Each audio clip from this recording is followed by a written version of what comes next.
इस वक्त मैं आप सब छोटे लोग जो हैं वो कभी आपके जलसों में नहीं आएंगे। छोटे लोग जो हैं वो कभी रैलियां उठता बेची जज्बा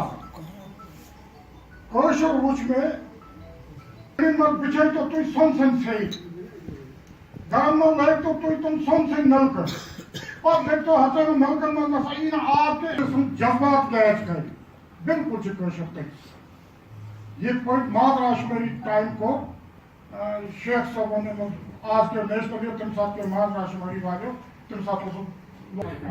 आज मैं मतलब कि आज उसी पत्नी तुम सुन रहता मैं पांच रहता मैं सरकार पे से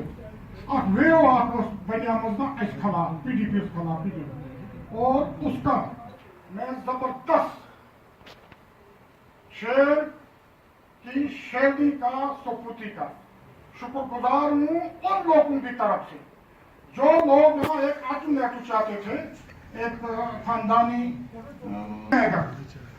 ये तो जब शेख साहब ऐसा बोल नहीं रहा उसने भी इतनी हिम्मत नहीं की जितना आपने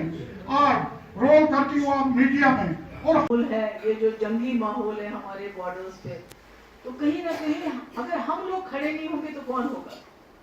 देखिए आप लोगों की मैं शुक्रगुजार हूँ। श्रीनगर के लोग आवाज उठानी पड़ती है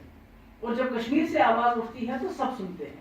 अगर जम्मू जाके कोई जम्मू का आदमी आवाज उठाता है तो उसको नोटिस नहीं देता है। तो जब तक कश्मीर की आवाज उसमें ना मिले के लिए जंग का अखाड़ा नहीं बन देती क्योंकि ये बहुत बड़ा इश्यू और ये सही इश्यू है। ये मैं कोई मजाक की बात नहीं कर रही हूँ आपके साथ क्योंकि अभी भी हमारे बॉर्डर पे बहुत तनाव है। अभी भी मुझे मालूम नहीं है कि क्या करना है इन्होंने मगर अगर हम लोग पता नहीं क्या है कुछ है कि इनको खौफ है आपकी जमात का